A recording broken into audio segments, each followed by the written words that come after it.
can sit down, they can chill, they can do whatever. They can do whatever they think they should do.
Hi everybody, my name is Jason Walsh. I'm the Performing Arts Coordinator for here at Metro Nashville Public Schools. Tonight we have DuPont Hadley's Middle School Choir, the Hadley Harmony, here to sing for you.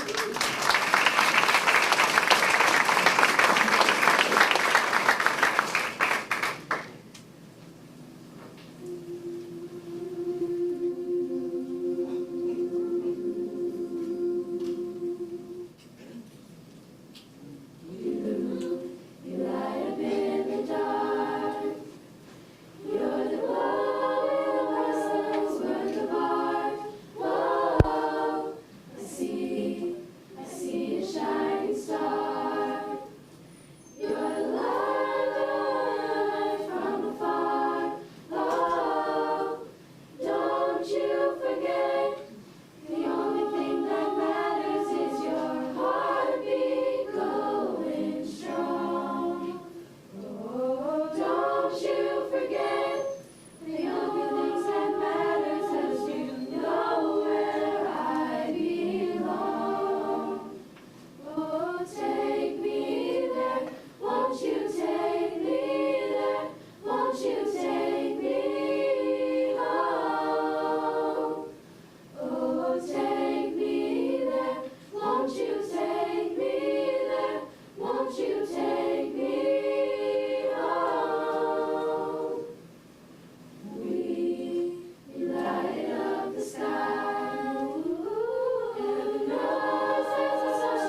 hope that we've been waiting for.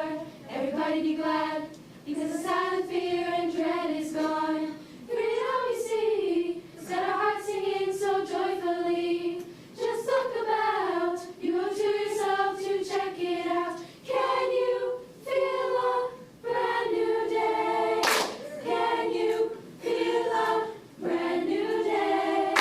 Can you feel a brand new day? Can you feel a brand new day?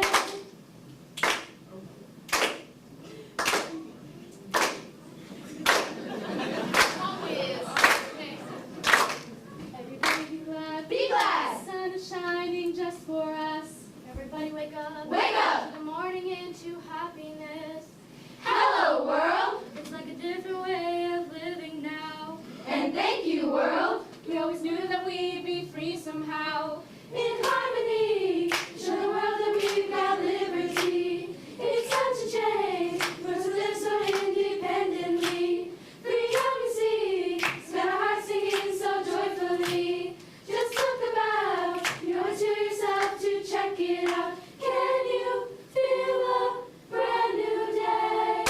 Can you feel a brand new day? Can you feel a brand new day? Can you feel a brand new day?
Yeah, I got it. I don't know who the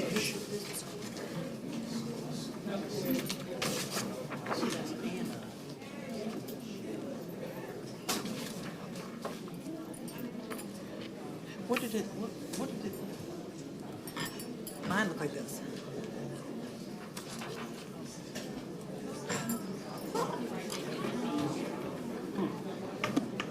Sharon back there.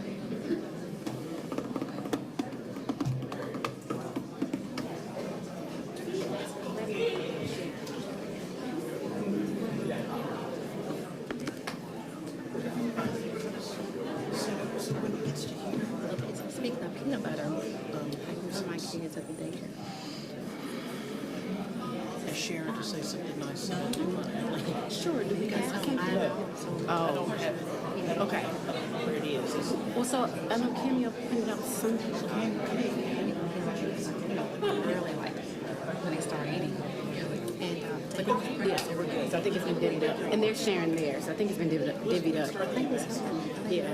I think so. One of my best friends, her husband is deathly allergic to peanuts. It really And with both of her kids, she just That was straight from the wigs, too. Neither one of them have tested positive.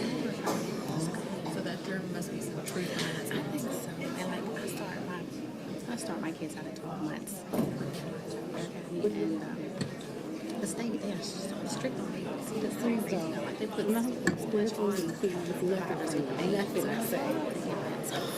But it's hard to make money. And even if we have 4 or more, just to ratio, think about it, 4 babies to 1. That is challenging. It's so hard. Yeah, I didn't do well with 2 to 1. They were my own. Right. So They were other people's. right. But you handle people soon. Good evening. We want to go ahead and get started. I want to introduce to you some student speakers this evening. I've got 2 great Academy ambassadors here who are ready to talk about their high school experience with you. We're going to start off with Alex Trice. She's going to tell you about her experience, and then Angie Slaughter will speak about hers, and I'm really excited for them to share their story with you. Thanks.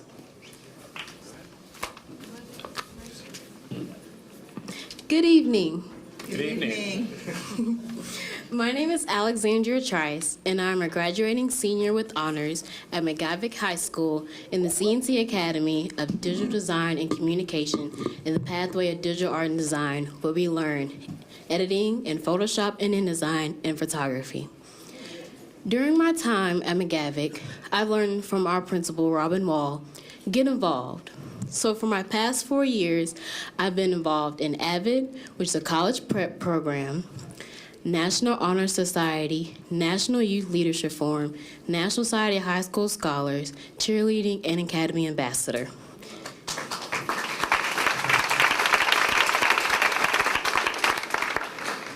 Having these extracurricular activities have provided me leadership roles, but also learning leadership skills. Last week, I sat down and took my dual credit exam, which I passed. And next week, I will sit down and take my industry certification test. At McGavick, I've been involved photographing the DDC Award Show and the Black History Program. Not only that, but I've also been involved outside of school with my pathway with community service and photographing birthday parties and weddings. My most memorable memory about my pathway and what I've done in it was at a wedding, was when I was able to capture the tossing the bouquet, behind the scenes with the bride and bride, and setting up for the bridal party. One of the perks of photographing a wedding is the free food and the paycheck at the end. I feel like being within my academy has not only made me better as a person, but also made me better as a student. My plans in the fall is to attend the University of Tennessee at Chattanooga to study pre-law. Even though I will not be doing in digital design or communications within college, I plan on doing them on the side with my photography, especially wedding photography because of the perks. With my teachers, it has also provided me a better connection with them throughout the school day. One of my teachers had told me always to never put a period after a student's name, always put a comma because they can always change for the better. Thank you for allowing me to share that with you this evening and sharing my story with you, and have a good evening.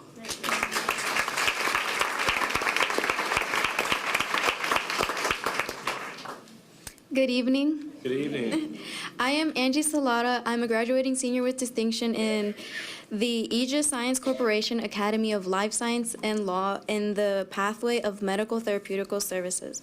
McGavick High School has offered me a variety of opportunities for the past 4 years. For example, I've been in dance for 3 years. I've been an active participant of Air Force JROTC for the past 4 years. I've served as an ambassador for 1 year, and I've been in Latino Achievers for 1 year.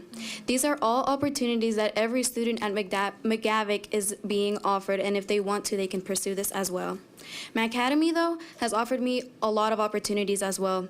I'm an active member of the Medic Club, where we learn basic medical skills like suturing, phlebotomy, and how to take vital signs. I'm also a member of the St. Thomas Health Scholars It shows me how to get into the real world of medicine. So I've gone job shadowing, I've toured, and I've taken classes at St. Thomas to prepare me for the the clinical certification medical assistant industry certification. Something like I forgot, I'm sorry. It's a mouthful. I've also competed with Skills USA as a practical nurse, so I've had to learn the responsibilities and the scope of practice for a practical nursing, which gladly I won the state championship that led me to advance in the national competition in Louisville, Kentucky. The highlight of my high school career has been being a member of Air Force JROTC. I remember when I first joined, I was a very shy freshman because it was in the spring, so I was one semester behind my peers. I made them think that, though, because Captain Howard, my ROTC instructor, held an in-house flight competition with all the freshmen. It was a drill competition, and guess who beat everyone? Me. Everyone was shocked, and it was a great experience because it helped build my confidence and helped set me at ease in ROTC. Later on, it brought me to become a flight chief, the only sophomore to become a flight chief. I became a flight commander, the only female my junior year to be on staff. I was in the awareness presentation team. I've been the drill team commander for 2 years, and now I'm holding the position of vice corps commander. I am the highest positioning female and the highest ranking female.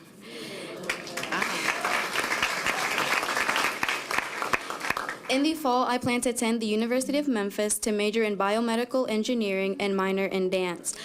I also plan to join Air Force ROTC.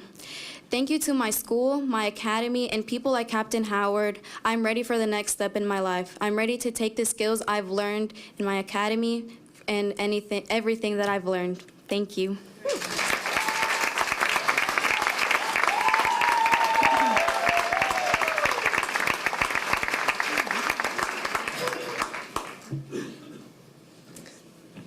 Good afternoon, ladies and gentlemen. My name is Myrna Abdel-Gabber. I am a proud student of Antioch High School, home of the Bears. I am an IB student, and I am in the Academy of Business and Finance. So my academy has prepared me for a real life. I'm getting an internship this summer at the Tennessee Credit Union, where I'll become a certified bank teller. So when I graduate from high school, I can have that job as an option, which is not what many teens can experience in a lifetime.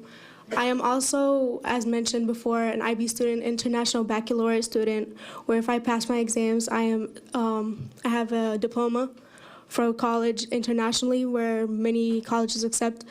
All of that has helped me and encouraged me to become like the person that I am today, and I would not be this person. It encourages me to apply for colleges that I would have never thought of getting into high school. I'm a junior, so I'm thinking of colleges right now, and I am not thinking of just community colleges. Also, that is a great option to have, but I'm thinking of Vanderbilt, Ivy League schools. Oh, baby. Thank you. So the confidence that my academy gives me, and knowing that I'll have a job out there once I graduate, when I have my internship, getting my industry certification and everything that Antioch has provided me with, it's just an amazing opportunity to acknowledge that. And I'm also part of a lot of programs that Antioch High School provides, like Latino Achievers, Best Buddies, Youth in Government, which I've actually had my bill passed as a law there. Yeah, thank you. I'm also part of Model United Nations, Academy Ambassador for a year now, hopefully next year too. That's a little bit about myself. So enough about that. More about Antioch. Antioch was the first to be known in March 2016 as recognized it as AVID school, which is a college prep, and I'm also in leadership, and I've joined AVID in my freshman year. It was an amazing opportunity, amazing class to take. I'm so glad that Antioch has that for their students, and that they have all these amazing opportunities. We have a lot of academies at Antioch High School. We have the Teaching and Service Academy, the Hospitality and Marketing Academy. We have Business and Finance, and we have Academy of Engineering and Technology. All of these academies also provide industry certification for all their students. So when they're seniors and they can take the test and they are being prepared to pass, they will pass it with no doubt, hopefully. Yeah. So yeah, and then once they go out into the real world, they're just like prepared for everything, and it's just so easy, and it just comes so easy to them having that prior knowledge which is gained in high school as of to going into college not knowing what you're going into or what you're expecting or if you like it or not. So many college students go into college and thinking that this is for them, and then it turns out not to, and they're wasting money. So having that knowledge in high school is an amazing thing, just to have and know that this is what you're into and this is what you're not into. Being in the business academy, it has really inspired me to become, to open my own business. I am really interested in the medical field, but now it's giving me a broader perspective where I can open up my own clinic or hospital or anything, and I know how to run it because I'm in the pathway of office management, which I can effectively budget and manage a whole business by myself. And we have a whole project coming up where I'm able to like open my own business, mock business, and just budget it and effectively try to plan it, and my teacher goes over it and everything. So projects like these in every single academy in their own shape and way also teach the student like this is what you have, this is a broader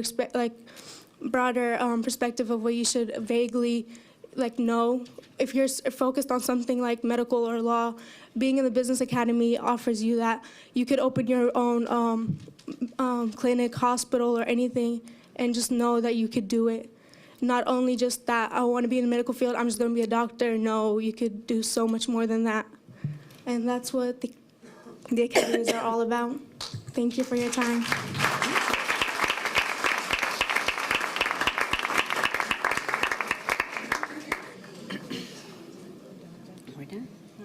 So I'm going to call the board meeting to order. I want to thank our student ambassadors for being here with us and sharing for us and with us at the top of this meeting. At the top of this meeting, the primary reason why we are here. And I thank you for that. I'm going to call the meeting to order. We do have a quorum. I'm going to ask Ms. Tequila Johnson, co-founder of the Equity Alliance, to lead us in the pledge. You get to sit on the front row. That's fine.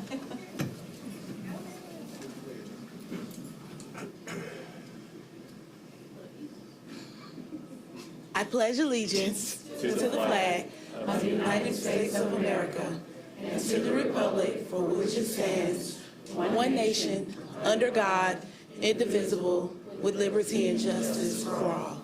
Thank you. Thank you, Ms. Johnson. I want to acknowledge that we do have with us several council members and possibly some other elected officials, so I thank you at this time, as always, for your continued support and engagement in the public education process. I would call names, but I'm going to forget somebody, so just know that I appreciate you. I do. I do. We have a motion to adopt the agenda as printed. This is when Move to adopt the agenda. This is group participation, guys. Second? Oh, I'm sorry. Yeah, we'll get there, down there. Second. Yeah. Any opposition to that by consensus?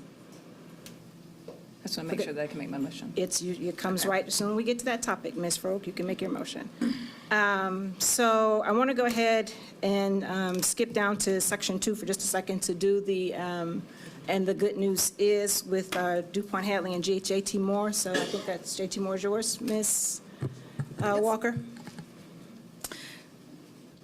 So I would just want to note that the artwork that is here is a selection of work from JT Moore Middle School, and I want to thank our art teacher Melanie Hill-Guion for all of her great work with our students.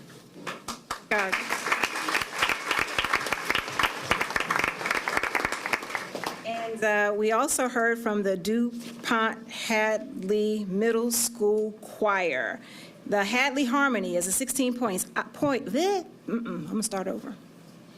Hadley Harmony is a 16-voice a cappella club in its first year at DuPont Hadley Middle School.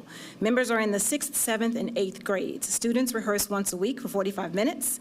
The 6th and 7th grade choirs recently received superior rating at Middle Tennessee Vocal Association Choral Adjudication Festival. under the direction of Marilyn Smith.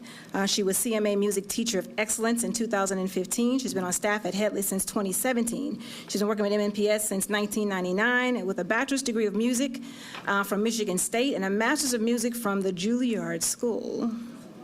Yeah. She serves on the MNPS Scope and Sequence Committee and MNPS Textbook Adoption Committee. So you heard their first piece was Take Me Home by Pentatonics, and their second piece comes from The Wiz, Everybody Rejoice, which I know every word to every song in The Wiz, so I was very excited to hear that. So thank you very much, DuPont Hadley.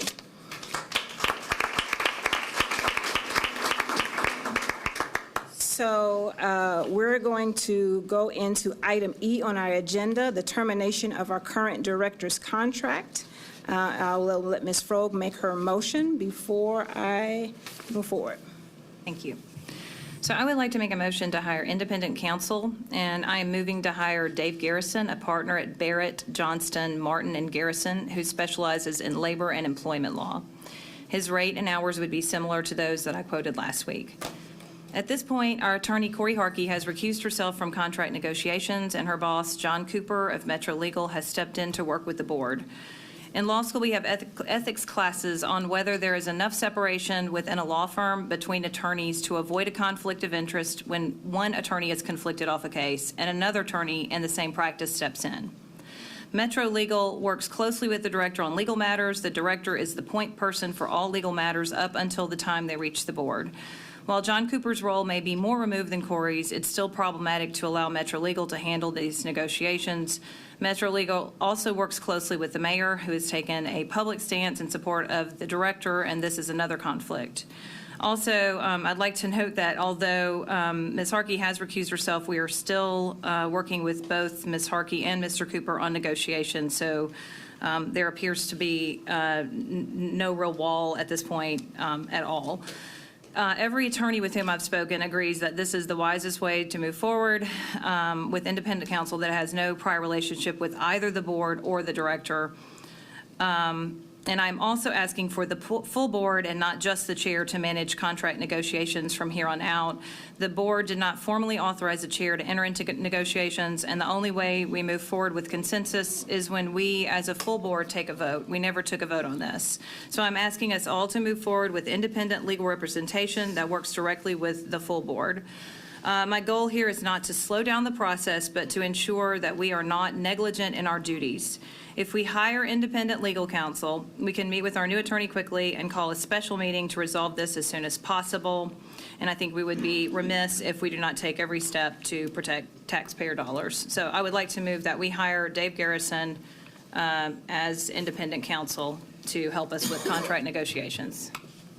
I second it. Motion second, any discussion? Mr. Pinkston? The Metro Charter might have something to say about this. The Metro Charter designates Metro Department of Law as the representative legally for the metropolitan government, of which we are a part. So in the same way that the Attorney General represents the state of Tennessee, the Metro Department of Law represents the metropolitan government. So there would have to be a much longer set of conversations relative to the Metro Charter about whether to do something like this. And all things being equal, I have the utmost confidence in the Metro Department of Law to represent the government and this board. So I'm voting no.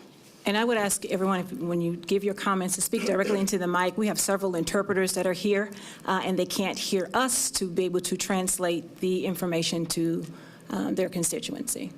Any comments from this end of the table?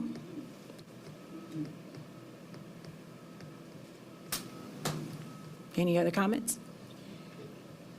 Okay. We have a motion and a second on the table. All in favor with a show of hands, please raise your hands so that Ms. Bobo, that's Cameo, Ms. Bobo can record your vote. We have 3 in favor. That was Ms. Frog, Ms. Bush, and Mrs. Spearing. You're welcome. All opposed, please show of hands. That's everybody else. Okay.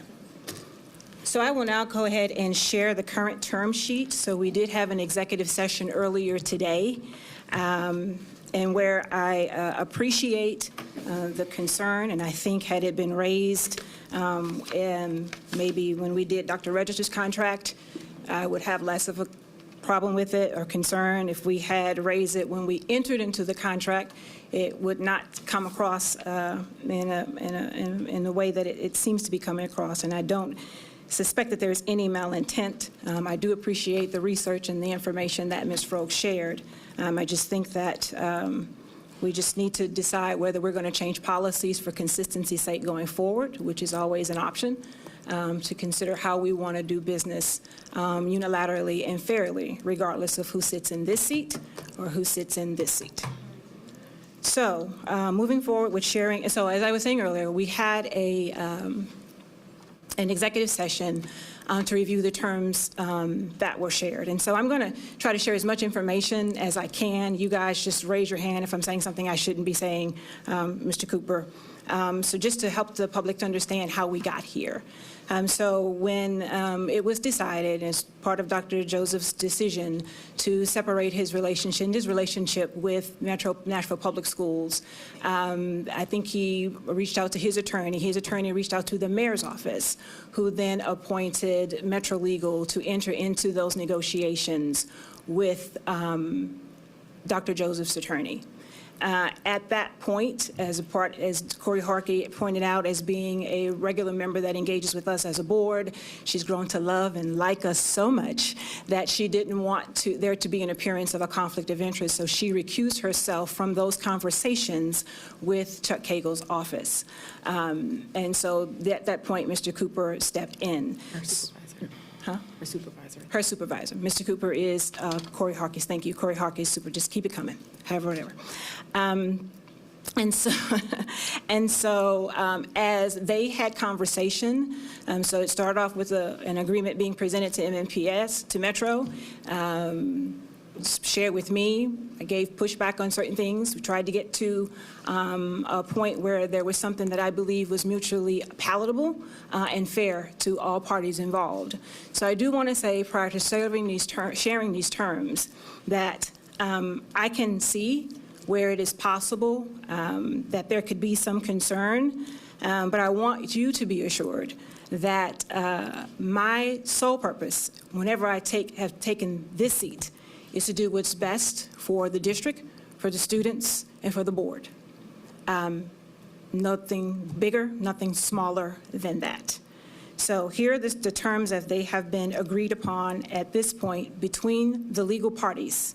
The board still has to vote on these terms, and then they will be baked into a boilerplate agreement and then signed off on. So there are 10 terms here, so bear with me. Number 1, Dr. Joesph will no longer have any duties and responsibilities of director of schools effective April 12, 2019. Dr. Joseph's employment contract dated May 31st, 2016 will be mutually terminated immediately upon the execution of the severance agreement. Number 2, Dr. Joesph will be entitled to compensation for accrued vacation time and accumulated sick leave in the manner as other MNPS administrative employees, as outlined in Section 10.f of his employment contract executed on May 13th, 2016. Let me put a pin there. We have no clear guidelines on how sick leave is paid out. Normally, it is not. We hold on to it. If you go someplace and realize that the grass isn't greener on the other side and you come back, that sick leave is sitting there waiting for you. Doubt that that's going to happen here. So, however, we don't have any precedent that's clear right now of how sick leave is paid out.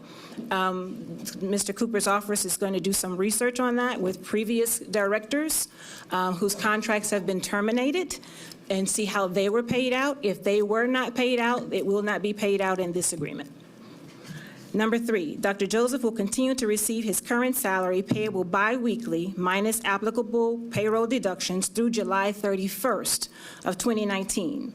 He will continue to receive his current insurance benefits and pension contributions through July 31, 2019. The reason for that is coming. Within 15 business days of July 31st, 2019, the Metropolitan Nashville Public Schools will issue a check to Dr. Joesph in the amount of $261,250, less applicable payroll deductions. Dr. Joesph will be reimbursed for his reasonable attorney fees up to a cap of $10,000 associated with the defense of his professional educator's license as a result of an alleged failure to report certain employee conduct. This is not aberrant practice. This is what we would do for any employee. However, we did put a cap on it. If he was still an employee, we would cover it. He's not an employee, there's a limit. Dr. Joesph agrees to be available to provide assistance as needed to the board chair and the interim director through July 31st, 2019. Those two dates go together. Number 7, Dr. Joesph agrees to cooperate with the metropolitan government and the board in the defense of lawsuits regarding actions or events that occurred during Dr. Joseph's tenure as director of schools. Number 8, to the same extent as all other metropolitan government employees, the metropolitan government will provide representation to Dr. Joesph and coverage for damages for any litigation not filed as of the date of the severance agreement concerning causes or actions that may have occurred during the time he served as director of schools. Number 9, mutual non-disparagement provisions whereby the parties agree to not make disparaging or defamatory statements about the other party will be included. Number 10, other than for violation of the non-disparagement provisions, each of the parties agrees never to file any lawsuit or claim against any of the other parties with any court or administrative agency. Dr. Joesph fully releases the metropolitan government, the board, and individual board members from all claims, known or unknown, to the maximum extent permitted by law. May I have a motion to accept these terms, and then we will open it up for discussion. Ms. Walker? I'd like to make a motion that we accept the terms of the severance agreement for Dr. Joesph. Second? Second. Motion is second. Any discussion? Mr. Pinkston. Yeah, Dr. Gentry, and for the audience and people watching at home, I just want to clarify that sometimes when the agendas get printed and transmitted, certain words can get easily taken out of context, and the agenda says termination of the director's contract. That would suggest that this is a kind of a one-way conversation. The reality is, and Dr. Gentry, I'd ask you to weigh in here, Dr. Joesph is ready to go and leave what amounts to hostile working conditions. And so this is a voluntary separation conversation. This is not a firing, so to speak, and otherwise I wouldn't be voting for it. Dr. Gentry, is that a correct assessment? Yeah, so the correct thing would actually be a buyout of the contract, according to the same terms that we hired him under, so his current contract that he has with us. That is correct. So we're not terminating him. This is not a blight on his resume. It was, as he stated in his own statement, that he's gotten to the point where he does not believe that the things that he values and his values are aligning with the district, with the board specifically, and it was time for us to part ways. Ms. Rowe? All right, so I have been on this board for many years, and I have worked with a lot of people. I've tried to be fair, open, and inclusive. I put my full support behind this director when he was hired in 2016. I tried to work with him, and I will continue to try to work with all future directors. But we have obviously reached an impasse. Our disagreement has been based on facts and not on personalities. As a parent with children in Title I schools, I've tried to look out not only for my own children, but also for their peers and for children throughout the whole system. I believe that every school and every child in MNPS should receive support. And if anyone here tonight would like to have a conversation with me about my positions, I will make myself available. But now I would like to turn to the facts. I'd like to briefly outline the issues that got us here as they pertain to these negotiations. First, there has been an epic failure of the board's oversight capacity with regard to fiscal operations. The director illegally procured no-bid contracts worth millions of dollars.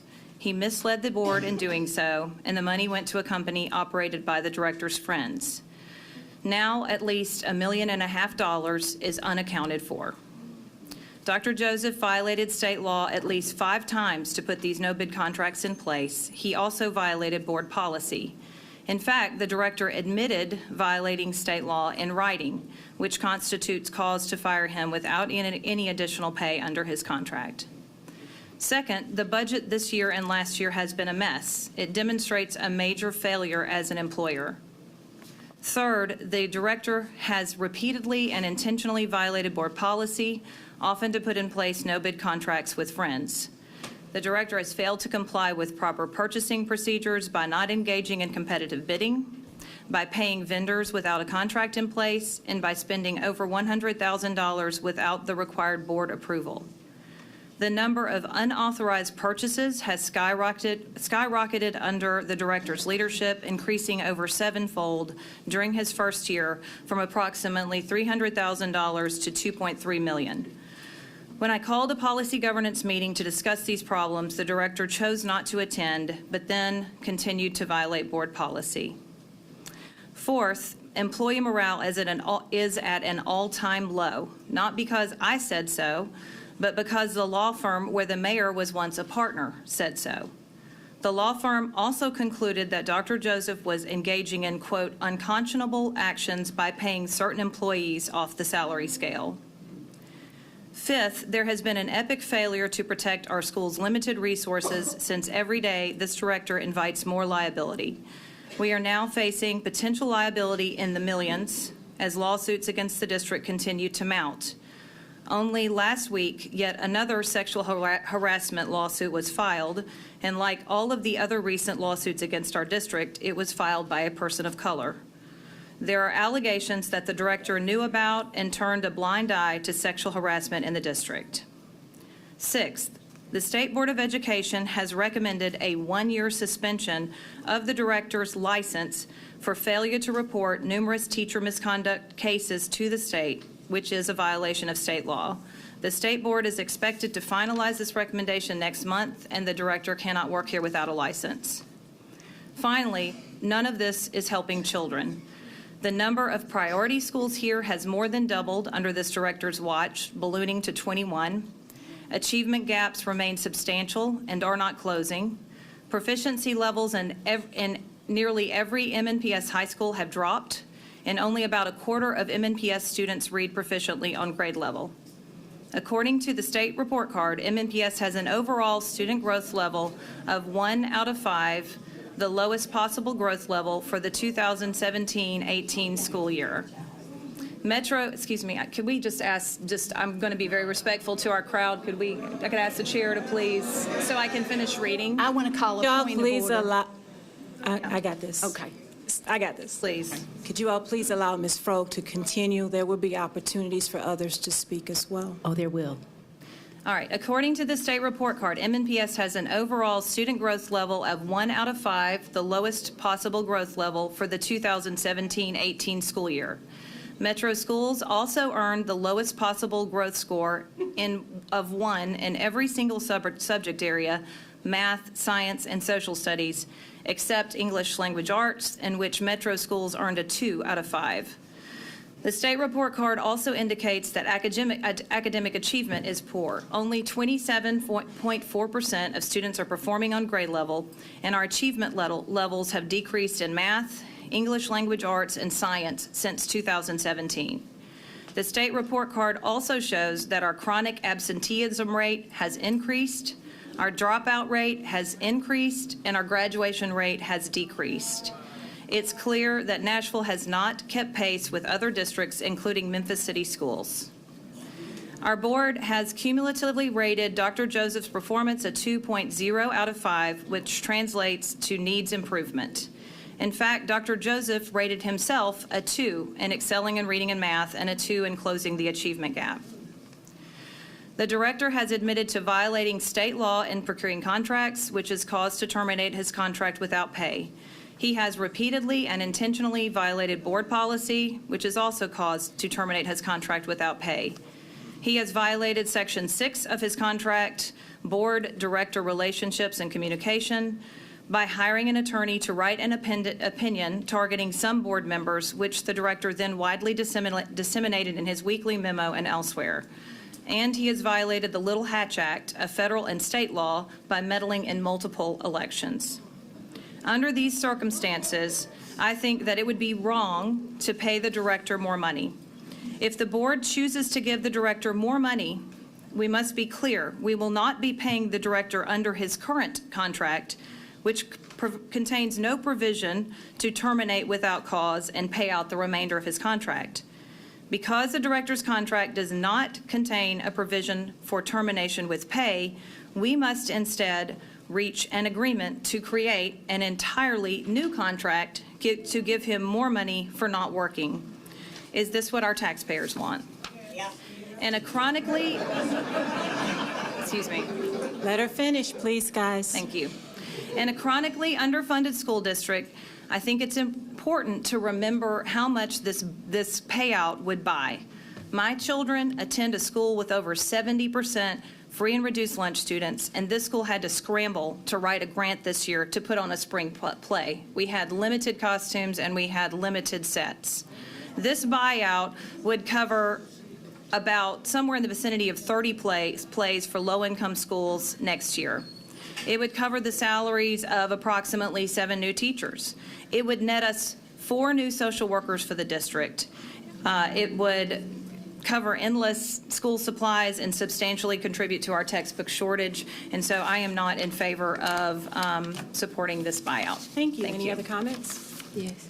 I would just say, Madam Chair, that if this disruption continues, when we're doing serious business here, and if the people here want to be respectful and quiet while we're conducting business, that's one thing. If they are not, I think we should ask them or get security to escort them out. Thank you for sharing. Hold on, guys.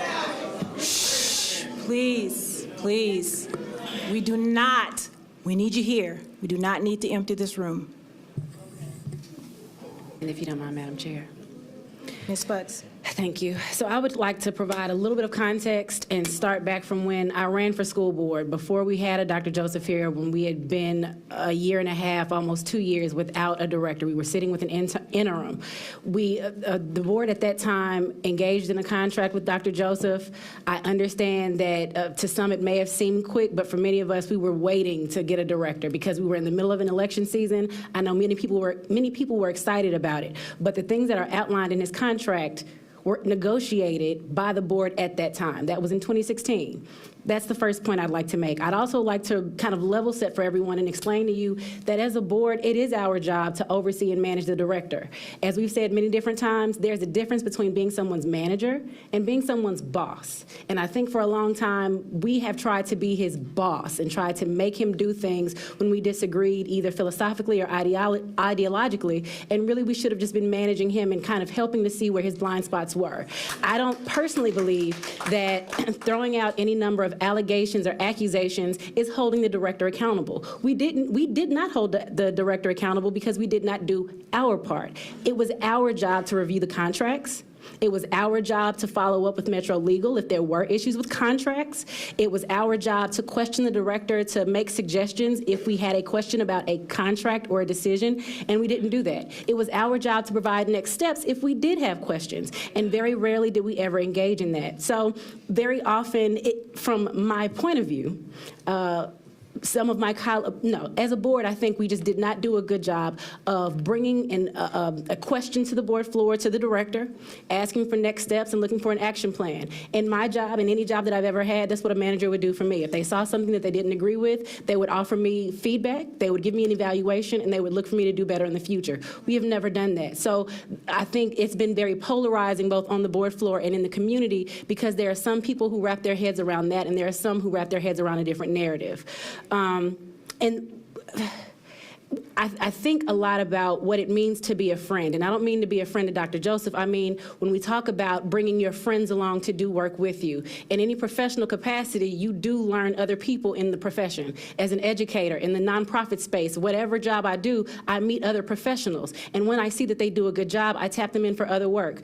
My friends and I began an organization, a nonprofit called the Equity Alliance. For every job that we've done, we've made sure, I'm sorry, I had to put in a shameless plug, but for every job that we've done, done, we've made sure to bring along people who we actually met along the way who are professionals. So that doesn't mean that it's inappropriate. That doesn't mean it's illegal or even unethical. It means it's quite professional. And I think one of the benefits of Dr. Joesph, one of the things that I heard discussed a lot during the director's search was that he was so learned. Not only did he have a terminal degree, not only did he have degrees from prestigious universities, but he had also worked around the country and had made numerous relationships with people and with organizations and with groups and with just work that could add to the work here in MNPS. We charged him with doing things with urgency, so he moved quickly. I think a lot of the accusations that I would get feedback from the community would be without context, and I will say that time and time again. A narrative often has been driven by an inappropriate or ill-explained context. When we talk about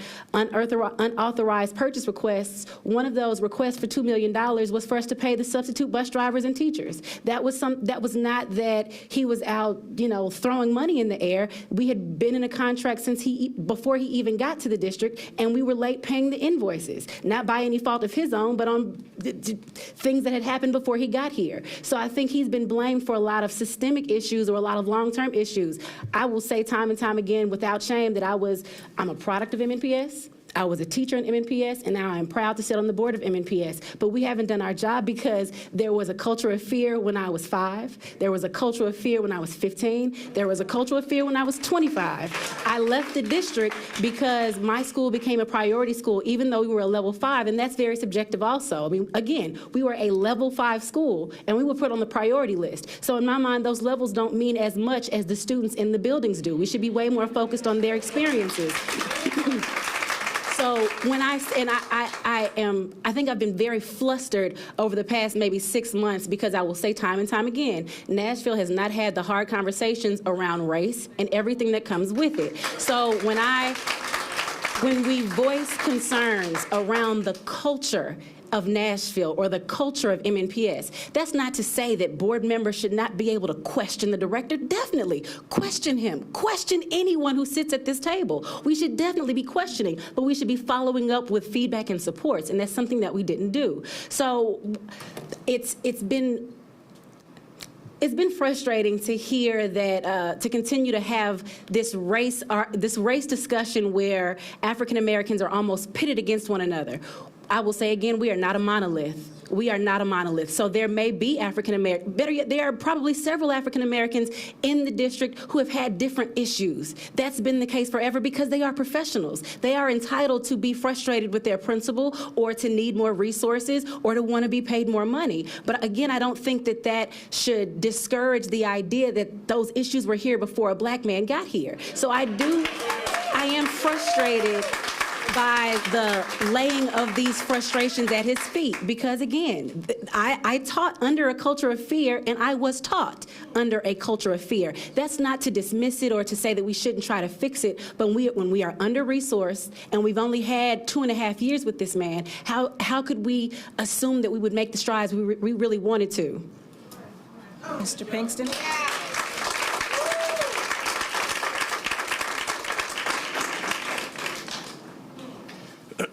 I thought about trying to respond line by line to the litany of lies and half-truths that were laid out there a little while ago, but I'm not going to do it.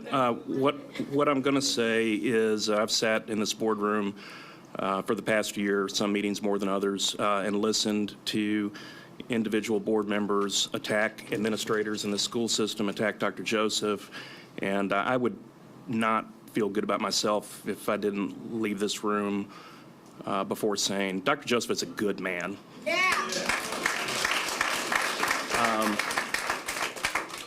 He's not perfect. None of us are, but he has been held to an impossibly high double standard that has never been held. No superintendent in the history of the school system has ever been held to. And just as a quick example, there was an audit.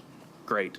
We're an 11,000 person organization, employee-wise, with 86,000 students, and there were a dozen, things that they said could have happened differently. Well, guess what? About 3 years ago, there was an audit that said there were 123 things that could have been done differently, and nobody at this table ever said anything about it then.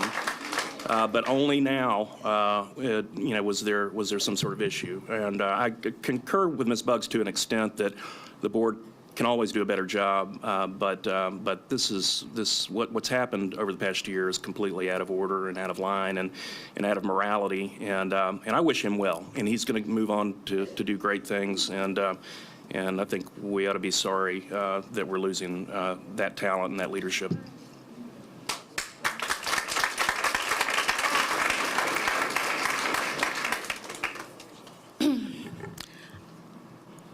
I am compelled to say, and I'm going to ask for respect. I'm going to ask for respect because I know. Please, do guys, you want to please. do this or? Please. I am asking for respect because I don't care how you mean mug me in the audience. I don't care how many more sticks and stones you throw at me.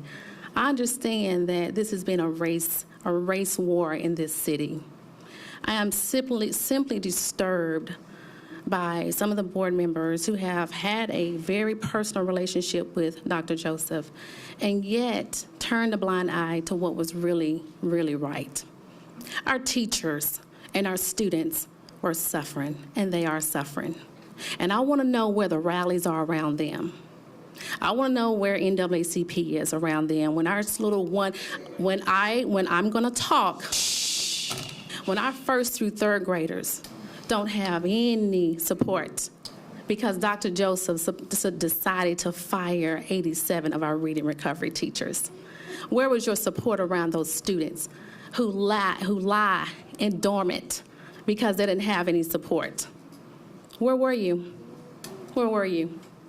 So now our children are behind, and it's going to take a long time to catch them up. And the reason why our culture is the way it is because culture, fear, teachers. See, you don't get the calls and the emails and the text messages from teachers talking about how I have been in with the district for 10 years, 15 years, 20 years, and I'm gone. In the middle of a school year, we had 150 certified teachers to leave this district. Where were you? Where was your support?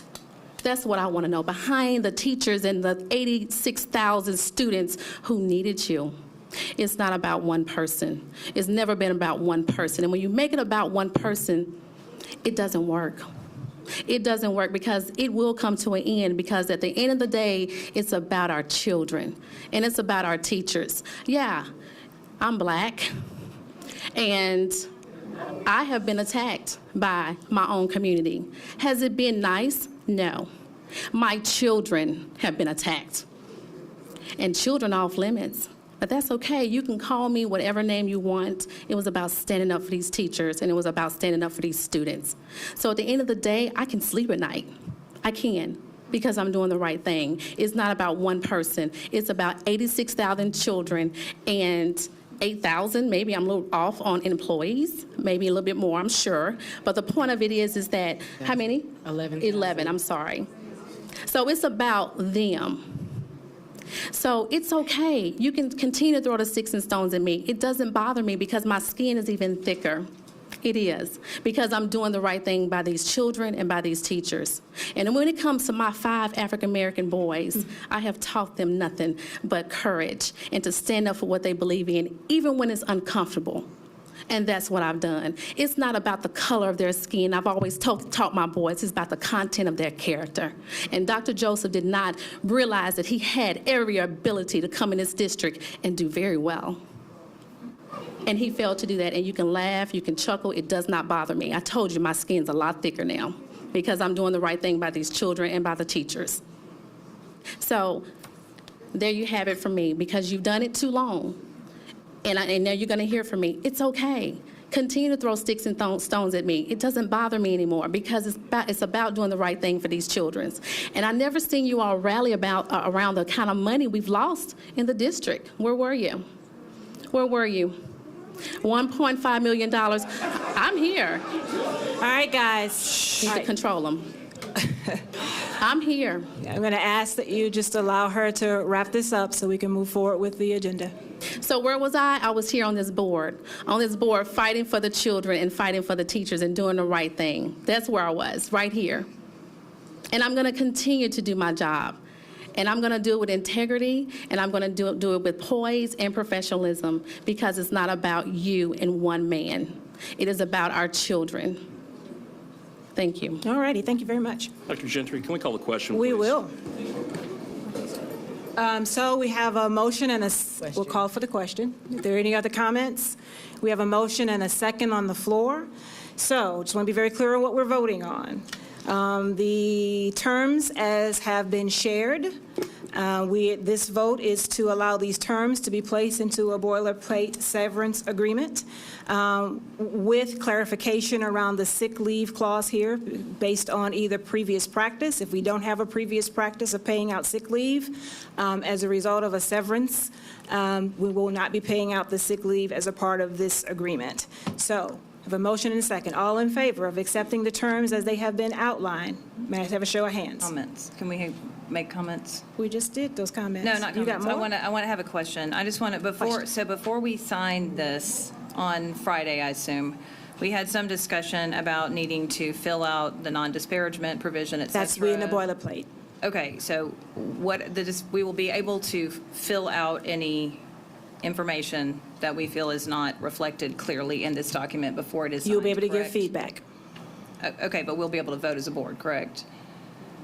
We're voting on the terms. If there's anything materially, once you get the agreement, there's anything materially different for you, please make sure you raise it before there's a final vote on it and sign off on it. Yes. Okay, when will the final vote be? Friday? The final sign off on it will be,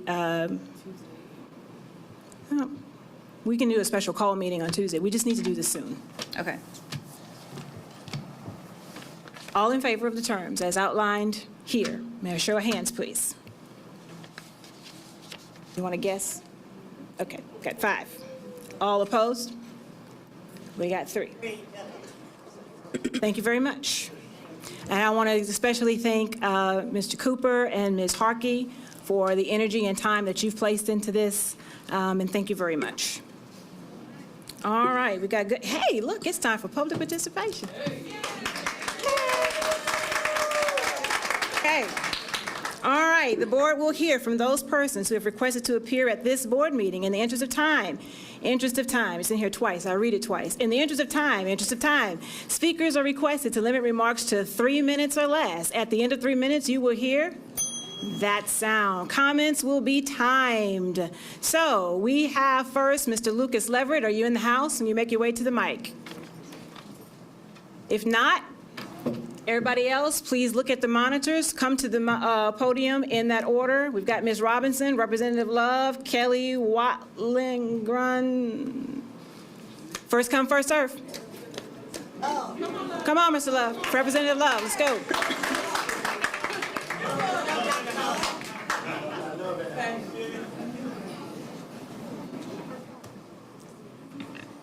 To Dr. Joesph in his absence, members of the school board, I regret to have to address you today about this subject, but I understand the challenges of being an elected official and having balanced the many voices in your ear. Sometimes the loudest voices are not the right voices. When the board voted to hire Dr. Joesph, there was an intentional effort to listen to the voices that believed that hiring an African-American director of schools would signal that we want to focus on equity for students that often are left out of the equation. But one of the challenges that comes up is when you deal with issues of equity, you challenge the system. And you oftentimes upset the apple cart, particularly around Title I funds. Those who want to maintain the system are often open to change, but only at their own pace. Let me remind you that this was the dilemma that Dr. King found himself in Birmingham. He was told he was in too much of a hurry, and he needed to wait a while. But he reminded his colleagues that human progress never rolls in on wheels of inevitability. It comes through the tireless efforts of men willing to be co-workers with God, and without this hard work, time itself becomes an ally of the forces of social stagnation. We are a nation, state, and city of symbols. And whether you realize it or not, Dr. Joesph is a symbol of a commitment of this city to say that we recognize that equity is important, especially when 42% of our student population looks like the director of schools. When we tear down important symbols like Dr. Joesph, it can do harm that lasts for years and years. I hope that you will keep this in mind as you move forward to bring another director in. And my father taught me that you can call me paranoid, but it does not deny that somebody is chasing me.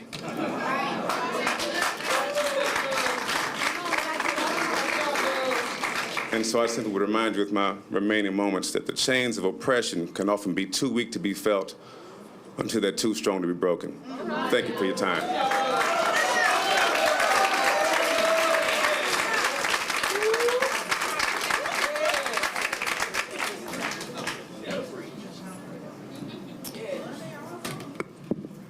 Wow. Good evening, Madam Chair and members of the board. My name is Kelly Watlington, and tonight I'm here to speak of reconciliation and healing.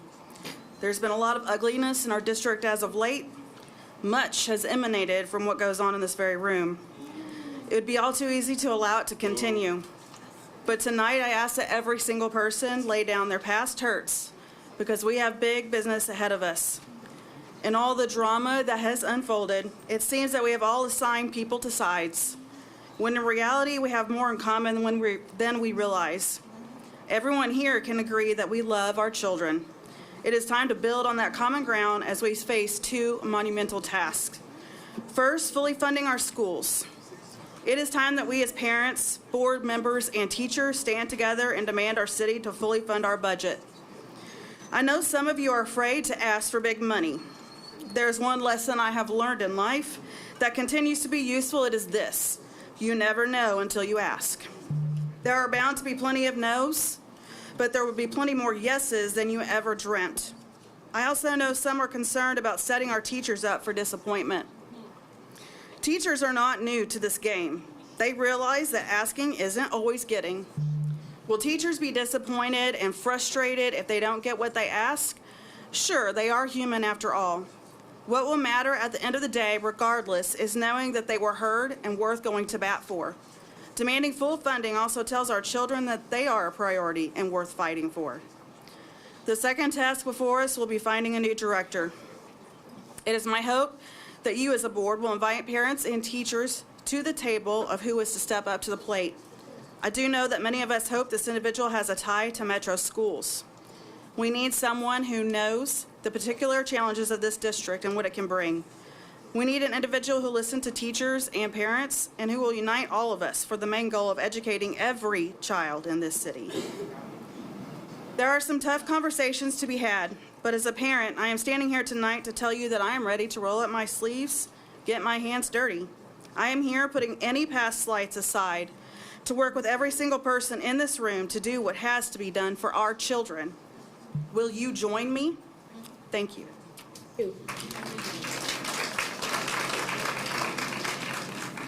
All right, we got a Fran, a Fallon, a Sonia. Fallon, Sonia, Liz.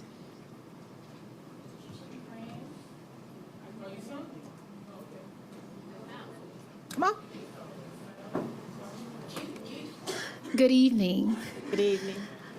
Let me first by again sharing who I am. I have served on the report card committee for 3 years with the chamber. I'm a former pencil board member. I am also on the learning technology team for Alignment Nashville. I am also on the MNPS STEAM Advisory Board. I also have 3 mentees in Metro schools. I have to say that because if you don't have ovaries, then you don't have babies, and they try to discount what you have to say about public schools, right? And I am deeply committed to public education. I also do the subcommittee for the mayor's office on our Connected Nashville education report when it comes to smart cities. And so I have an utter commitment to ensuring that equity abounds in public schools. But what I find to be the most challenging, I also write op-eds about all of you. I should say that. Did y'all read my op-ed that I put in today? I have 2 minutes. I got you, girl. I'm rolling in. The issue that I find to be troubling here is that we don't name names.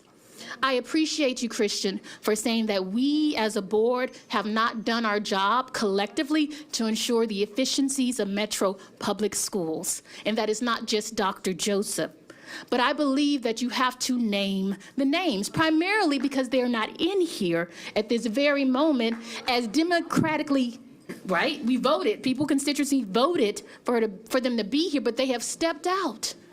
And so I'm going to name the names as a testament to democratic society and also owning what you do. So Amy Frog, y'all can clap. Jill Spearing, Anna Shepard, and my beautiful ebony sister, Fran Bush. Racism is, no, I got a minute and 5 seconds, y'all give it to me. I don't even know how to say how disgusted I have been to watch the last 6 months to a year and how this is all boiled down to this very moment. But what I am clear on, I want to thank the board for this, and it's one of my favorite quotes from the South African apartheid movement. At the height of racial violence in South Africa, the black South African women, they came together and they said, now that the women have come, you have struck a rock. And so what you have done in the midst of all of the pettiness that have become wrapped up into racialized harassment and violence is that you have pulled together a community of people who will be here from this very moment, who will also be here to run candidates against you. Yeah, let's be clear about where all this is going. Because equity matters, civil discourse matters, and don't give me civility after you've already stabbed them in the back. Thank you. I think Mr. Leverett has made it into the room, so let's let Mr. Leverett go, and then Sonia, you can come after him. Thank you for your fairness on that. They're behind in the hallway notifying folks. Good evening. Some say the battles we've been fighting in this room are bad examples for kids. I'm here to continue to teach our kids the right lesson, to always seek to frustrate those fearful of dissent all the way to the top. If not for dissent, we could never effect change, such as earning the surrender of a political hack whose toxic Twitter tantrums are rivaled only by the scam in the White House. If not for dissent, we could not effectively police those on this board who simply serve their own amateur political climb. If not for dissent, we'd still be accepting as passable the corruptions overseen by the now deposed director. What has been the reaction to dissent? A low-down, dirty Game of Thrones, in which some have seen fit to paint well-intentioned citizens and public servants as racists. Then when that failed, they dispatched their minions in the community media and labeled us as useful idiots. Many of us just happen to be parents right now. We happen to be here to look out for our kids and other kids right now. Timing does not an idiot make. You know, they say when the only constant in a repeated negative outcome is you, it's you. So it seems that theory should apply to the culture of greed and power lust in the entire MNPS organization. Maybe we should address another common trait shared by previous directors and instead give the shot to a woman. Let's go half black, half Asian, Muslim lesbian, raised by atheist Vanderbilt professors if that's what it takes to convince you that diversity is fine with us. Diversity was never the problem, but it was also never going to be accepted as an excuse. Parents and activists will always be willing to call out corrupt power in our schools, from corporate goon Garcia to redneck Register to the chauffeur-driven age of Joseph. The haters of dissent can lie to themselves and others, but we do indeed do this for the kids.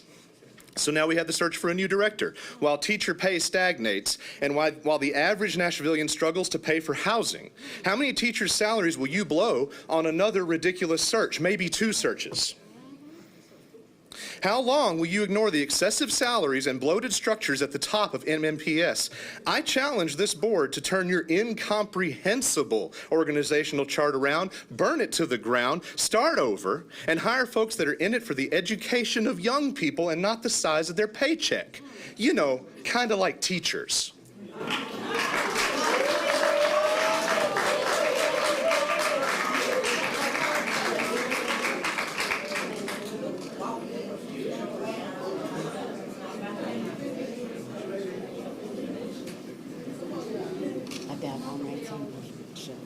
We're together, but we're going to speak in our order.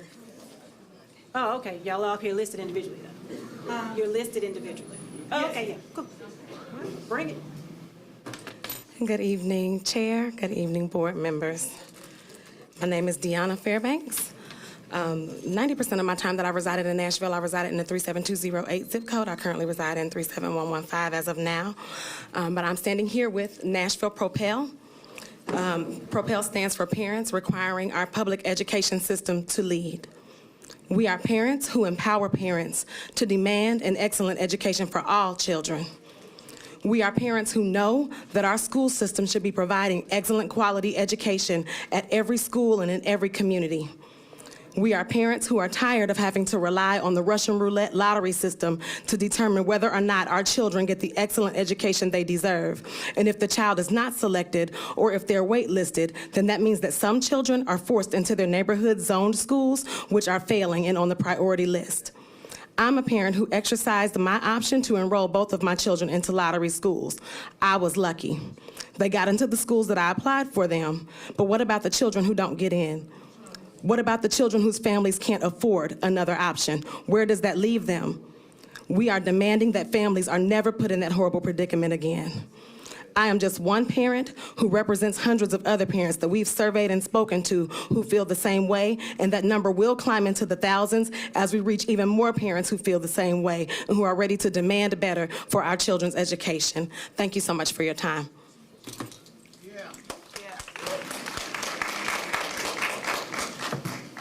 Good evening, board and everyone in the room. My name is Liz Lyons, and I am also a parent of Nashville Propel. And the question was asked, and I wish that Sister Bush was in here to hear it. She asked, where were people at when this had started? I was a mother of a kindergartner who was in a failing school, and I was trying to find my child a better education. And so what happened is 8 parents of Nashville Propel, we across the city came together and said enough is enough. So I don't know where Sister Bush was, but we were knocking on doors in the heat of the summer, gathering parents and phone numbers and informing parents about the landscape of education here in Nashville. And so we're in the upper thousands of parents who just don't know what school their child is going to, that they have options of getting their children in other schools. And so what we decided to do was hold summits. And in those summits, we had over 200 parents attend, combined both summits. We had one in October where Ms. Buggs attended, and she gave us great feedback about how we as parents do play a very important part here in the education landscape here in Nashville. And then recently, just exactly a month ago from today, we had another summit where we had about 117 parents in the room, and we talked to them about literacy. And it was very interesting to hear about how literacy, during Literacy Month, when we're in a school, next door is Kirkpatrick, which is taken over by the state, and then you have Warner, which is around the corner, where kids aren't reading. And we were grateful to have Dr. Gentry there, and she shared with us as parents what we could do, and the mayor attended. But for me, I don't know what to do as a mom, because I was literally sick to my stomach the month leading up to me finding out my lottery results for my son. I bypassed McKissick and TSU every single day. But I can't send my son there because statistics show me that he's gonna fail. So then I had to place him into a lottery and call and beg and plead and pray. And now luckily we're blessed to get picked and we're going to head middle magnet. But the problems is that I was here in 2015 when schools were failing, and Amy Frog was here. Jill Spearing was here and told me I was ignorant on Twitter and posted my children's pictures and said that, maybe if I was a little smarter, my children wouldn't be enduring these things. So for me, I need the board to tell me, what do you want me to do? Because I'm very involved, but testing shows that I'm not involved. So what do you want from parents? Meet us at the table, or we're bringing our own chairs.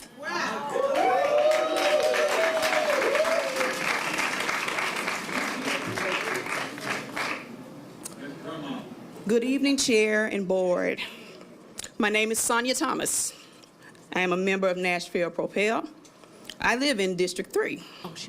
I am a mother of 4 children. I've always been at my children's school advocating for them. I'm a parent of a child who did not have a science teacher for 5th grade. And in recent years, I felt as though my son was struggling. His grades did not necessarily reflect my concerns, but my gut said otherwise. And so I moved him to another school, and in that school, I found out that that school was low performing. So this school year, I transferred him to another school. And during the first report card, I sat across from a teacher who looked at me in my eyes and said that my child was well behaved. He's prepared.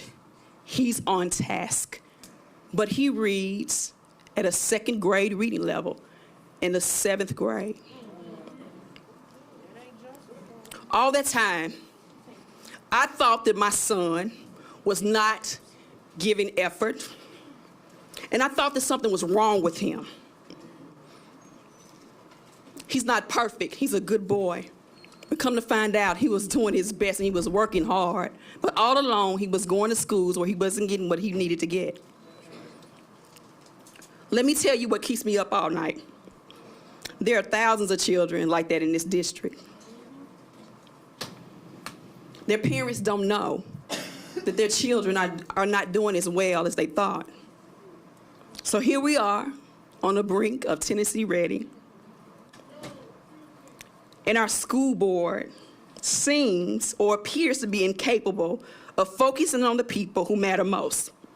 We have 21 priority schools in our communities where our children are also facing inequity and social immobilization. They are the children traditionally overlooked.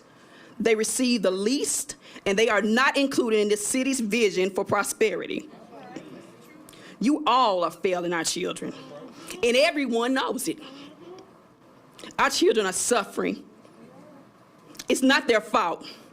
I blame the adults who collectively oversee this city and who have not given our children the dignity and the respect that they deserve. We are not the it city. We are the city of the haves and the haves not. As parents, we understand that we do not have authority over people, their behavior, their social media, their effort to move their own political and personal agendas. We don't have control over that. But I stand before you today and say, enough is enough. And just in case anyone needs a reminder, especially the young lady that was sitting right there, this school district belongs to the parents and the children in the city. It doesn't belong to anyone else. Our only focus is our children because our children are worthy. So guess what? We're taking authority. Thank you, Ms. Sonia. Thank you. Good evening, Chair, members of the board. My name is Parnell Jackson, and I live in the 37115 school zone. I am one of the many parents who has been educated and empowered by Nashville Propel.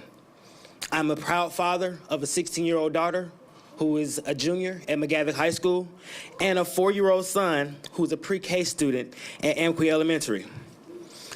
My daughter, who is present today, she also attended Amqui Elementary from pre-K all the way through the 4th grade. And I vividly remember the anger and the frustration that I felt during that time. And I felt the anger and frustration from the inadequacy of the teachers and the lack of academic progress from my daughter.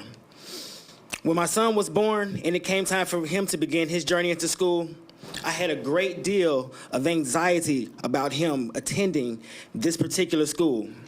So one day, while having a conversation with my good friend Deanna, I was expressing to her my concerns, and her response to me was, and I quote, "Well, Amqui is a priority school." Now, after hearing the word priority, I thought she was telling me that Amqui was one of the better, more upper echelon schools in Nashville. Hence the word priority. I must say that I was floored when she later explained to me that the word priority meant that the school was performing in the bottom 5% of all the schools in the state, and that we have 21 of these schools right here in Nashville alone. She then introduced me to Nashville Propel, where I was empowered by another interesting piece of information. That our children are real-life, walking, breathing, laughing checks. And now my son who was born 2 months premature and has a slight learning disability and has to have an IEP, which means that the check on his head is worth a little bit more than the average student. Now, luckily, my daughter, who will be graduating next summer, she made it through the priority school gauntlet. But I don't feel that there is any incentive for the school system or the school board to do the right thing by my little man who was about to begin kindergarten. So I'm here today to formally introduce myself. My name is Parnell Jackson. You can call me Podge. And I'm a proud and dedicated member of Nashville Propel. And since my son is just about to start kindergarten, next year, we're going to be here for a while. So you might as well get to know me and my fellows, because we are fired up. Ready to go!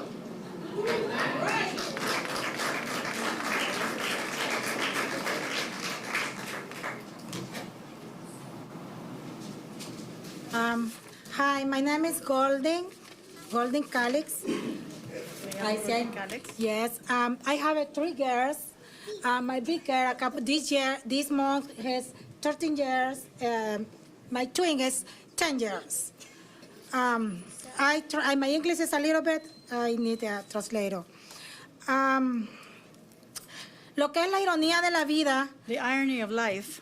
A mí no me gusta comprar números de lotería. I don't like to buy lottery tickets. Respeto a lo que lo hacen. I respect those who do. Pero en lo personal no me gusta porque no me gusta echar a la suerte mi futuro. Personally, I don't do it because I don't like to throw my life or my future into luck. Pero lo irónico es que tuve que meter a mis hijas a la lotería. But the irony is that I had to put my daughters into the lottery.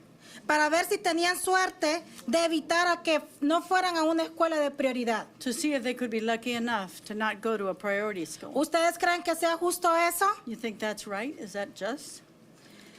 Yo he sufrido de discriminación I have suffered from y discrimination humillación en las escuelas and humiliation in the schools por querer formar parte del PTO. because I wanted to be part of PTO. En ese momento yo no tenía documentos legales. At that time, I didn't have my legal papers. Y me negaron ese derecho. And they denied me that right. ¿Ustedes creen que es justo? You think that's fair? Is that right? Soy una mamá latina. I'm a Latin mother.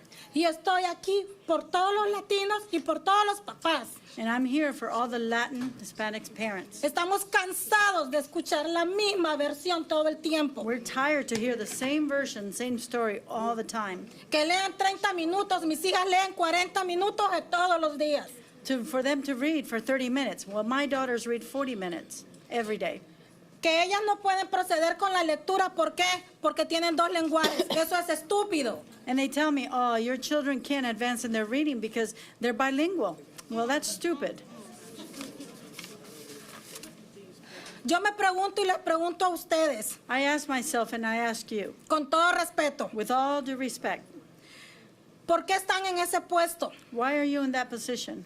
¿Por qué están ocupando esas sillas? Why are you occupying those chairs? Quiero suponer que no es solo por dinero. I'm going to suppose it's not just for money. Quiero suponer que es porque les interesa la educación de nuestros hijos. I want to believe because you're interested in the education of our children. Yo sé que si ustedes quieren y se lo proponen, ustedes lo pueden hacer. I know that if you really want it and you work at it, you are able to do it.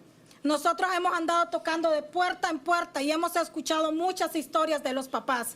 We've been knocking from door to door and we've been listening to the stories from parents. Y todos coincidimos en lo mismo, que queremos una mejor educación para nuestros hijos. And we all come to the same conclusion. We want a better education for our children.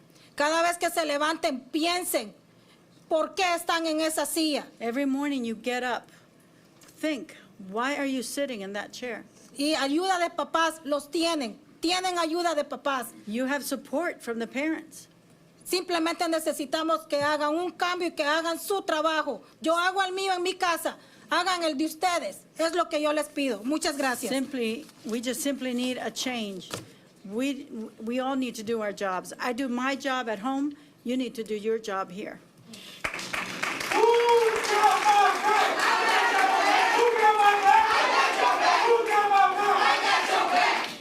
Let that be the last chant, guys. Thank you. I appreciate it. All right, who's next? We've got Fran Clark, Brooke, Elizabeth, Susan.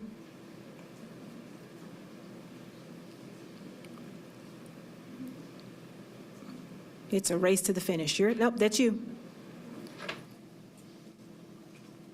Madam President, members of the board, my name is Brooke Hoopenthal, and during the March board meeting, I spoke about Sean Reardon of Stanford University's educational study, ranking all the school districts in the nation, with Nashville Public Schools ranking at the 70th percentile. Undoubtedly, to help our students overcome their challenges, we can and must do better, but this is an excellent foundation.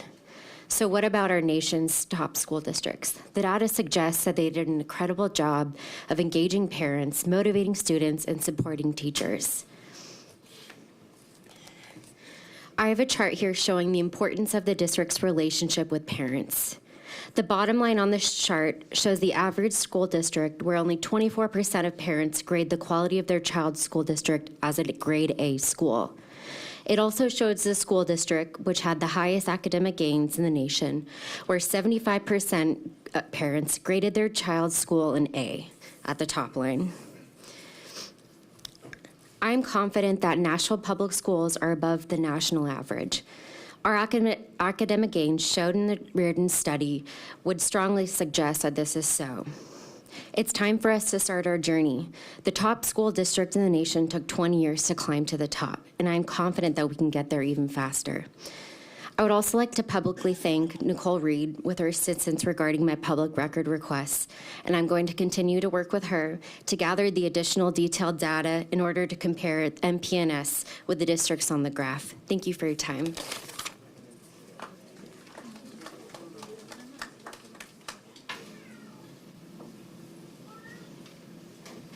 Who's next? We got Elizabeth, Susan, Elsie, Constance, Brad, Clifton Harris.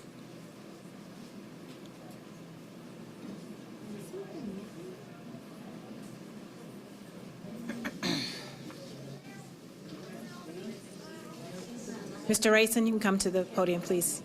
And then Mr. Harris, you can go after him. Good evening, members of the board. My name is Brad Rayson. I'm president of SEIU Local 205. We represent If you guys are leaving, please leave quietly. 3,500 support employees at MNPS. I want to do something that Chair Gentry always does. She starts with the good news. So the good news is that we appreciate the budget that you're about to approve. It's aggressive, it's ambitious. You know, it's time, it's really past time that our community and our government acknowledge what it takes to really have a top-tier school system, one that pays all employees fairly. But even this budget, if it's fully funded, is really just a first step. There's still going to be a lot of support employees making less than $15 an hour, and nobody can live on $15 an hour in Nashville. And there'll be lots of other unfilled needs, too. We do appreciate the inclusion of 4 more paid days on the calendar for paraprofessionals, and we really support the idea of extending that to all support employees. We're talking about the classroom aides, the restorative aides, food service workers, library clerks, interpreters, monitors, campus supervisors, tutors, everyone. 4 days may not seem like a lot, but 4 more days will make a big difference in their lives. We'll stand with you. We'll fight with you to get this budget passed and get you the best budget we can for our schools. Now for the sad news. Sad news is I'm sorry to see Dr. Joesph go. I agree with Will Pinkston. He is a good man. It's hard to believe it was 3 years ago. It seems like a lifetime when he came with such promise and such excitement.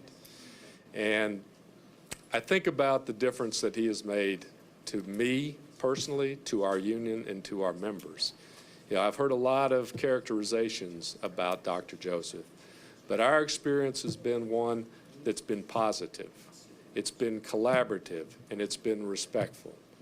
And our members don't forget that, won't forget that, because it's far different than when Dr. Register was our superintendent. So I'm glad for you on the board that are still here that you've managed to agree on a package that lets him leave with the dignity he deserves and the respect he has earned. Thank you.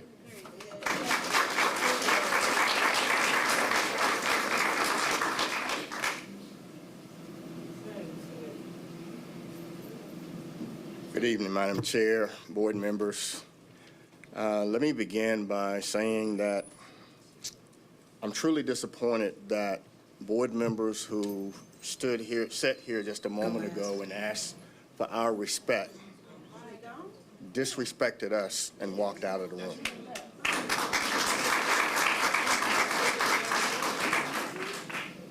And I was not going to need the whole 3 minutes because at that point I was going to close my remarks and walk out of the room also. But my good friend Fallon said that I needed to give my remarks, so I'm going to do so. And I want to say that each of you are to be commended for your service to the community. The road ahead is filled with challenges, as you all are well aware. I regret that our first African-American director of schools is being transitioned for ensuring equity in our schools.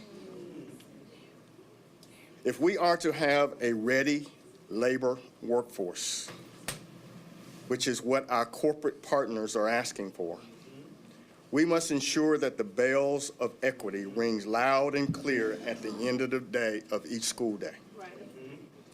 Our students, our parents, our community have seen the end results of what happens when leaders who are professionals can't work out their differences. I believe you have the opportunity to show our children, our parents, and our community how to treat Dr. Joesph in his transition. Treat him with the respect and the dignity that he deserves as he makes his amicable transition, and we wish him well. Our children need to see adults model professional behavior when it comes to differences in opinion, and what was done today does not do that. Make no mistake about it, there are many challenges ahead for our school district, but at the end of the day, our school district is better because of Dr. Shawn Joesph. That's right. And he deserves a thank you, an amicable transition for his service to our community. A simple thank you is what I hope you will get on the ballot day when we have to vote on those individuals to be school board members who walked out of the room.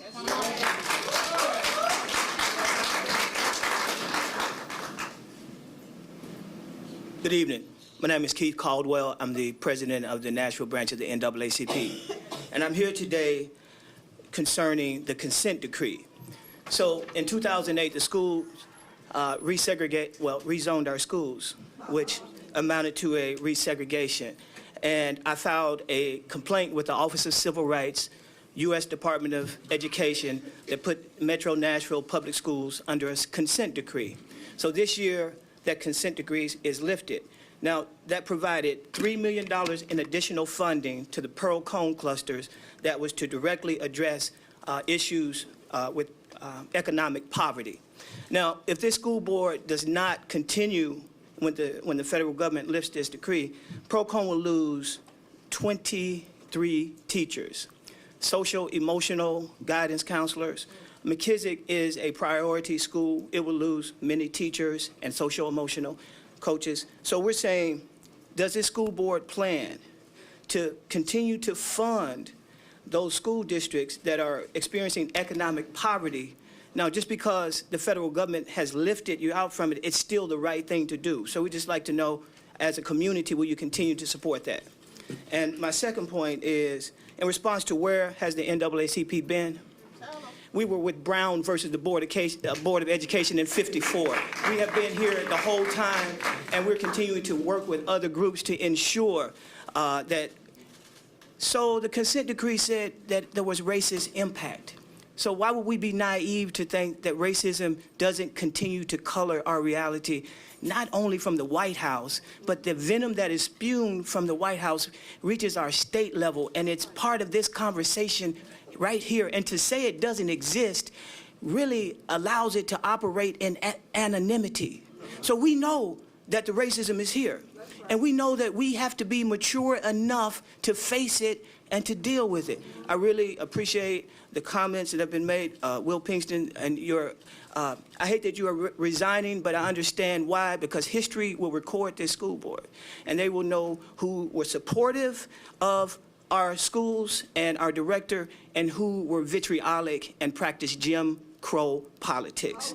So let it be known in our city that we are going on record that we really are embarrassed by many of our school board members and their misbehavior and unprofessionalism, and we want to know what measures are going to be put in place so this never happens again.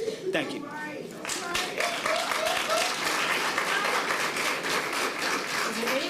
Was on the list for public participation that has not come up yet. I have not seen Ms. Robinson, Fran Clark, Elizabeth Hines, Susan Norwood, Elsie Perez, Constance Wade, going once, going twice. Girl, you better say something. What you ain't know? You're in the front row. What Good you evening. mean? Okay. Good evening, members of the board. And I guess I decided not to speak because it was so many other people. And I said, well, I just don't think maybe I need to do that. But thank you so much for allowing me another opportunity. My name is Constance Wade, and I'm a school counselor. Maya Angelou said, there's a world of difference between truth and facts. Facts can obscure truth. And I have one fact I want to discuss. A policy was implemented for the current school year to reduce suspensions, which is a worthwhile goal. The truth is, discipline issues have greatly increased due to this policy. In the elementary schools, some of the things I've seen are students engaging in profanity, throwing chairs, destroying classrooms, fighting, kicking, pulling hair, and often this behavior requires teachers to end up evacuating their classrooms. These students are not learning, and they're not held accountable for their actions. The next thing is that the students that witness this, they are not learning either. Sometimes I see that our students are surviving metro schools, not thriving. My concern is when this happens, that's why we have students that are at middle school that cannot read because of behavior problems. I'm in a priority school, and what I've noticed now is that a lot of our children are starting to leave in the middle of the semester. There are parents that are taking their kids out, and they say because the school is not structured enough. So some parents are taking their kids out. Some students who did not experience any of the behavior problems are starting to emulate those other students. My concern is that I want the best for our children, as all the parents do. And I think that the only thing that we can do as educators, as school counselors, as people on the board, is kind of to look at our policies. And definitely, I appreciate that there are care centers that will be put into the school. That was in the budget. I appreciate that. I think it's important for us to all look at how we can focus on our priority schools, how we can help all of our children, how we can have policies in place where every child will succeed and not be based on them succeeding because of their zip code. So I would like to know what the school board can do to help us and how we can help parents. We want parents involved in the process, and I hear about Propel, that those parents do want to be involved. So we want to do everything that we can to help our children. And I think the focus should always be on the 86,000 children. Metro schools and the people that care about children, so we should be more student-centered, implementing policies that are effective. Thank you very much, Ms. Okay, Constance. thank you so much, and I advocate and support the children in so the we can district. move on into consent agenda, Ms. Bucks. Thank you. All right, Madam Chair, the consent agenda is as follows. 1A, recommended approval of request number 7 for Andrew Jackson Elementary School, ADA playground accommodation, Play World preferred. 1B, awarding of purchases and contracts. 1, CDWG. 2, EnviroWorks LLC. 3, JLT Foods LLC, DBA Piper's Pipes. 4, Maury County Public Schools. 5, Rethink Autism, Inc. 6, Teaching Strategies, LLC. 7, Tennessee Higher Education Commission with 2 amendments. 8, TNTP, Inc. 9, Vertiv Services, Inc. 10, Excalibur, Inc. 1C, approval of CTE special courses and special program of study submissions. 1D, special course approval for global religious studies. 1E, approval of social studies and world language textbooks. 1F, legal settlement claim C-38222 for $5,500. Madam Chair, I present to you the consent agenda. For approving the agenda, consent agenda is read. Show of hands. Everybody that's at the table. All right. Item number 2, recommended approval of fiscal year 2019-2020 operating budget. Can you get a motion? I move that we accept the 2019-2020 operating budget as proposed during the Budget Committee meeting. Second? Second. All right. Thank you. Any other discussion?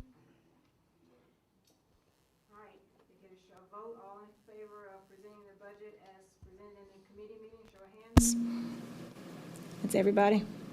Up with 1 abstention from Will, yes. Number 3, recommended approval of Nutrition Services Fund budget. May I get a motion? I move to accept the Nutrition Services Fund budget. A second? Second. All in favor? It's everybody. Item number 4, recommend approval of Federal Programs and Grants Fund budget. I move to accept the Federal Programs and Grants Fund budget. Second. Motion and a second. Any comments about this one? All in favor? And that's everybody. All right. We have not had enough excitement as it stands. We're at item number 5, about an appointment for an interim director of schools. Ms., what's your name? Elrod. It's okay. It's been a long day. I know. I move to appoint Dr. Adrian Battle as our interim director. Is there a second? Second. Have a motion and a second. Any discussion? Mr. Pinkston. Thank you, Madam Chair. I think, one of the things that the innovations, I guess is the right word to use, that Dr. Joesph has put in place during his tenure is he, of course, restructured the upper management of the central office, but he also divided the county into 4 quadrants to make the school system a bit easier to manage. And it's, these community superintendents, as we call them, have done a tremendous job overseeing their areas of town. And I've had the great fortune during my time on the board of working with Dr. Adrian Battle, who's a former principal of Antioch High School, who's the current community superintendent for the Southeast Quadrant, overseeing the Glencliff cluster and the Antioch clusters. And I think she's terrific. And I am proud to cast my vote for her as interim director, and I wish her well. I think she might be here for a minute or 2 or longer, and so she's going to need everybody's support. And I'm sorry I won't be here in the long haul, but for now, I'm happy to support Dr. Battle's appointment as interim director of schools. Ms. Walker? I want to second Mr. Pinkston's comments. Dr. Battle is a Overton Bobcat, which is, awesome. I used to work there. And I worked with Dr. Battle at Glencliff High School and shared, this was a time when we were turning around a school that was near state takeover, and it was an all hands on deck, and she really did the hard work. And then she went on to Antioch, and under her tenure, it became a reward school. And this is a person who is a tireless champion for students and for our district. And I look forward to working with her. So I have not had the pleasure of working with Dr. Battle because she is the only quadrant superintendent who my 40 schools do not touch. But I've heard nothing but great things about her. Look forward to engaging with her. But more than that, I really look forward to supporting her. So I will just make this request of our full board that, as we have not done in the past, if there is ever a question, suggestion, allegation, accusation, concern, that we bring it to the board floor. We'd be ready to support her with next steps and an action plan, and just be ready to make life better for everyone during this kind of cool-off period. So this is not, I'm off topic, Madam Chair, but indulge me for 20 seconds. I just want to talk on something that Ms. Buggs just said. She mentioned that she represents 40 schools in her district. It is not recognized enough how hard she works because of the number of schools in her district, which is far larger than any of the number of schools in any of the rest of our districts. So for anybody who's out there who doesn't know it, Christian Buggs is a super school board member, and by super I mean like superhero.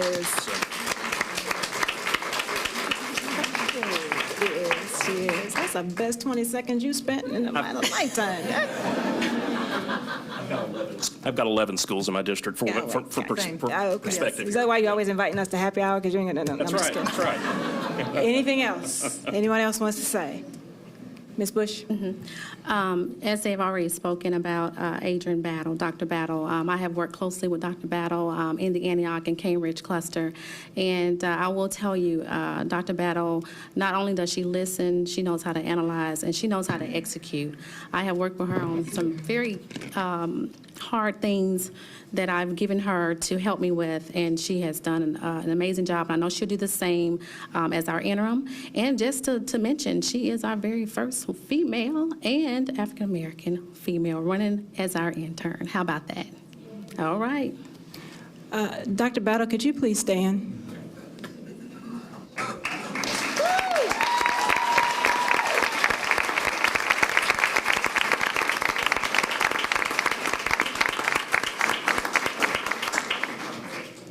Before we move forward with the vote, because this could all be a moot point, please still stand up. But don't sit down. Do not sit down. You might want to come lean on this podium. You're going to be up for a while. Do you accept the nomination, first of all? Okay. So now there are no further comments. We'll place it to a vote. All in favor of Dr. Battle assuming the role of Interim Director of Schools. May I have a show of hands, please? Very good. Dr. Battle, you may notice my hand did not go up, and I'm going to tell you why. Because I don't want you to enter this role under the illusion of what a 9-0 or majority vote will do for you. You have my undying and unending support. I will sit here for the remainder of my time as board chair and help you into this transition. As per the terms of the agreement, Dr. Joesph is 100% available to you as well to help you with the transition. Please leverage that. I appreciate Ms. Buggs' comments around the support that is requested from the board. I would just echo that. I will like to just press on the support from the rest of the central office administration. She's going to need help. She needs to be successful because our students need to be successful. This isn't about, I'm just going to put it out there, I don't need nobody mad because it wasn't you. I don't want you to be mad because it wasn't who you thought it should have been. It's her. It's her. It's her. So to you, Dr. Battle, I would say prepare yourself. You're about to get bombarded with a lot of requests, a lot of comments, a lot of media, a lot of what? You said? Meetings. Yeah, a lot of meetings. A lot of people who know what the real deal is in MNPS. I'm going to tell you all the things that they always wanted you to know. There's going to be a lot of requests of things, and Dr. Joesph was greeted with the same thing. Individual requests from individual board members of things that they thought should be. So I say to you today, in front of God and country, that you need to decide today what it is you stand for. You need to decide today who you are and whose you are. You need to be very clear on what's important to you and what your values are, because they will be tempted and challenged every which way. It's interim. No doubt about it. But it's a heavy, heavy lift. So I will remain prayerful for you and with you through this. Please reach out to get the help and the support that you need. Please be engaging and responsive and connected with the full board. You're no longer the quadrant superintendent. And you've got now 86,000 beautiful, bright, talented, hopeful, dreaming. She's throwing her son in there, big head. Click on that baby, big head. Very important customers. And do not mistake it. The people that vote for you are not your customers. The people that vote for us, rather, are not your customers. It's the students. It's the students. So I thank you for stepping in to this gap for us and with us, and look forward to working with you. Thank you very much.